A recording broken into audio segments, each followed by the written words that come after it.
I want to take a minute and talk about what happens when we get too focused on the how in order to get the what, and forget that manifesting is not about what you want. Your desire, yes, is important. Its very existence shows the existence of what you want existing. This is the law of polarity. So the problem is that when we manifest, we get who we are, what we are, not what we want. And so when we get stuck on what we want, we just stay at the starting point.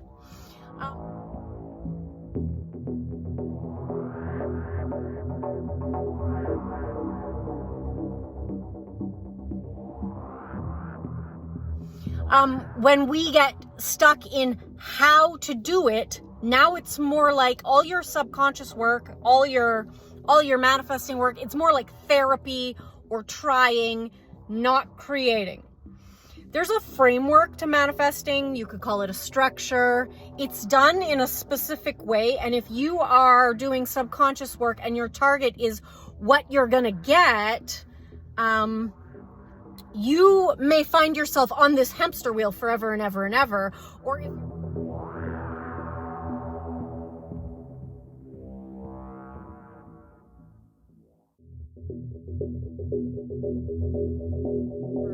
if you're doing this subconscious work, I guess literally thinking that at some point you're going to miraculously become this person, you need to have a target. Clarity is so important.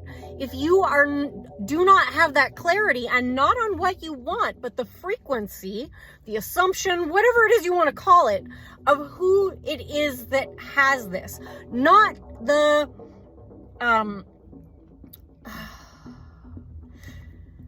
I don't want to confuse this. You want to come into the alignment with the version of you that has what it is that you want.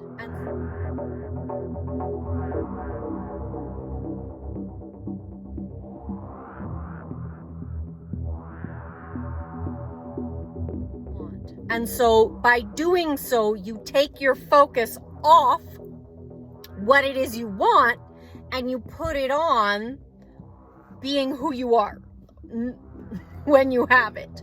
And that is at the level of frequency, of assumption. Your frequency is made up of your thoughts, your emotions, your actions, your beliefs. Like, it's kind of blanket.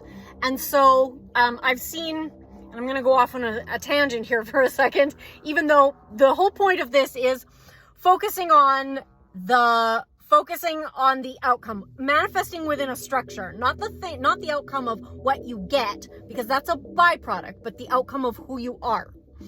So I want to, because I see sometimes like titles, "You don't need to believe." Well, if you suddenly believe that you can manifest without belief, let's take that deeper and see that that's just a way of coming to a way of believing, right? Because your frequency, you don't have to be in a good mood all the time, but when you're in a bad mood, you still have to be able to hold that it's possible for me.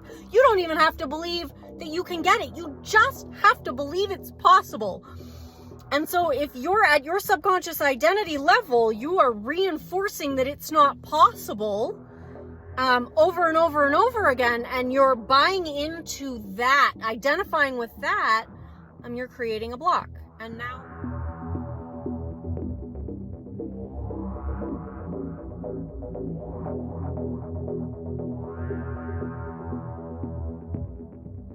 now I've talked about 7 different topics all in one video.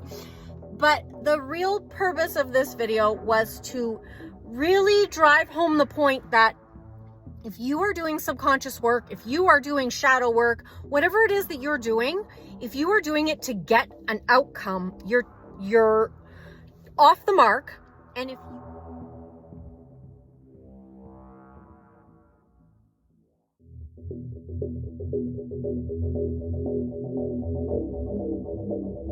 And And if you are doing it thinking that you will just miraculously come into this identity, you must already have clarity around that identity, around the frequency of that version of you.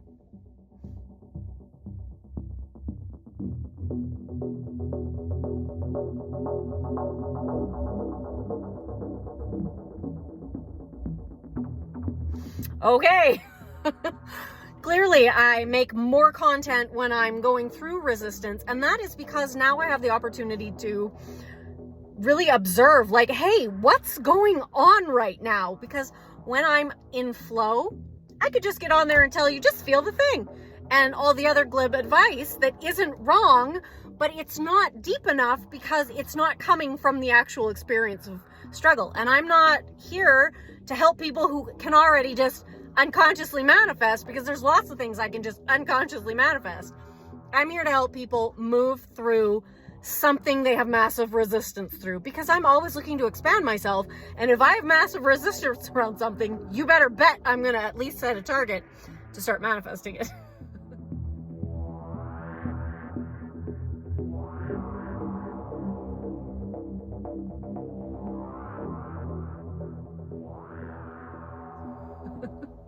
Okay, so until the next time, live like you can't fail.